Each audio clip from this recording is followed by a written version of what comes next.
Good evening, viewer. Welcome to our Globe TV. Here's the breaking news from India. Yes, India became a nuclear weapon power on May 11 to 13, 1998 when it carried out a series of nuclear detonations. The country has just celebrated its 25th anniversary of what was then called the Shakti test. But does India have a nuclear doctrine? Is it clear? Not really. Interestingly, in its manifesto for the 2014 general elections, the Bharatiya Janata Party promised to review India's nuclear policy. But despite being in power for 9 years, the BJP government led by Narendra Modi has not undertaken any such steps. I think it is a part of our strategic culture that we in India love to keep things and policies as ambiguous as possible, leaving them to many interpretations. Unlike the cases in many leading countries, our leaders hesitate to enunciate clear policy of doctrines. What we have actually is a draft nuclear doctrine released on August 17, 1919 by the then National Security Advisor Brojesh Mishra. Some clarification on this draft were shared with the public on January 4, 2003 through a press release by the then Cabinet Committee on Security. I do not think any major power will ever deal with such a sensitive issue in such a cavalier manner. Be that is and also it may, the BJP manifesto had said the strategic gains acquired by India during the Atal Bihari Vajpayee regime on the nuclear program have been frittered away by the Congress. Our emphasis was and remains on the beginning of a new thrust on framing policies that would serve India's national interest in the 21st century. That according to the manifesto would mean study in detail India's nuclear doctrine and revise and update it to make it relevant to challenges of current times, maintain a credible minimum deterrent that is in tune with changing geostatic realities, and invest in India's indigenous thorium technology. However, nothing has happened so far with regard to the above promise by BJP. India's draft doctrine at the moment has the following key features. 1.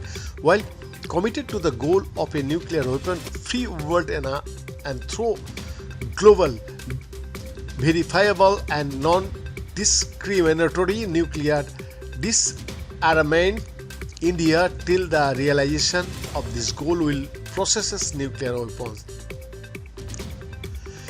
Number 2, India will build and maintain a credible minimum deterrent. Number 3, India will not use nuclear weapons against non-nuclear weapon state. Number 4, India will not be the first to use nuclear weapons, but if it is attacked through nuclear weapons in its territory or on Indian forces anywhere, its nuclear retaliation to a first strike will be massive and designed to inflict unacceptable damage to the aggressor. Number 5, in the event of a major attack against India or Indian forces anywhere by biological or chemical weapons, India will also retain the option of retaliating with nuclear weapons. Number 6, India will continue strict controls on exporting nuclear and missile-related materials and technologies, participate in the fissile material cut-off treaty negotiation, and continue observing the moratorium on nuclear tests. Number 7, India's Nuclear Command Authority comprises a political council and an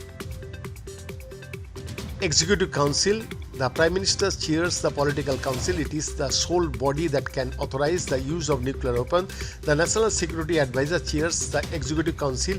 It provides inputs for decision making by the Nuclear Command Authority and executes the directives given to it by the political council. It may be noted here that in the clarification given in 2003, two important changes were made to the draft doctrine of 1999. The draft doctrine had said any nuclear attack on India and its forces shall result in punitive retaliation with nuclear weapons to inflict damage unacceptable to the aggressor. The 2003 clarification said nuclear retaliation to a first strike will be massive and designed to inflict unacceptable damage to the aggressor.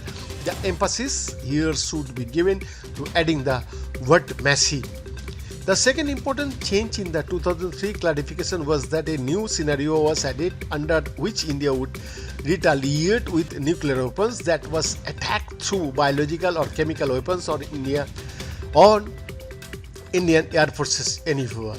What emerges from the above is that India's nuclear weapons posture after the country went officially nuclear in 1998 did undergo changes during the Vajpayee regime itself. After 11 years, if Vajpayee's party is seeking a further review of it, then it is not surprising. As the Institute of Peace and Conflict Studies, a leading Indian think tank, advocated in 2012, any doctrine incorporates a set of beliefs or principles held by a body of persons. A national nuclear doctrine represents thereof the collective set of beliefs or principles held by the nation in regards to the utility of its nuclear weapons. Beliefs and principles are not immutable. Nations and their leaderships change with the efflux of time, and circumstances require their national doctrines to be revisited, reviewed, and recast if deemed necessary. Change for the sake of change is not wise, but stagnation of thought hardly serves the national interest. The IPCS presented India's nuclear doctrine and alternative blueprint. There are indeed some problematic areas in our so-called nuclear doctrine. Let me explain a few of them. First, as Bipin Narang of the Massachusetts Institute of Technology has rightly argued, India cannot achieve a credible minimum deterrent toward both of its primary strategic adversaries, China and Pakistan. Yes, Chinese own force structure and modernization effort combined with the location of its primary strategic centers in the far east of the country, furthest from Indian territory, mean that India's deterrence requirements against China far exceed what it would minimally require towards Pakistan in terms of numbers, deployment modes, and reach. Therefore, what is credible toward China will likely not be minimum toward Pakistan, and what is minimum toward Pakistan cannot be credited toward China. This theoretical paradox means that India's security managers had to choose whom they envisioned their primary deterrent adversary to be the against whom they wanted to build and maintain a credible minimum deterrent. Against the backdrop, the IPCS blueprint talks of minimal deterrent rather than minimum deterrent. It says India shall maintain a credible minimum deterrent where credibility comprises their specific components: leadership credibility, force credibility, and technological credibility. Minima was seen as a word better suited than minimum to qualify India's deterrent, which is subject to numerical changes in response to its strategic environment. The conceptual terms minimal provides greater flexibility than minimum. On the other hand, minimum deterrence seals the lower limit of the arsenal, indicating that any number below this limit could endanger deterrence. The term minimum and term minimal therefore better conveys the relationship between the credibility of the deterrent and its numerical flexibility. Minimum is both an adjective and a noun. Minimal, on the other hand, can only be used as an adjective which emphasizes its dependent usage. Secondly, the no first use policy concept needs to thorough debate. The United States, or for that matter other Western nuclear powers such as Britain and France, do not have the NFU policy. Russia, which initially had the NFU pledge, withdrew it long time. China, another country that professed an NFU policy, is now silent. Its latest biannual defense white paper 2013 omitted for the first time a promise never to use its nuclear weapons far. So now the time to think the Indian stand, Indian political parties leader and Indian people. Behind the report, Globe TV, Delhi, India.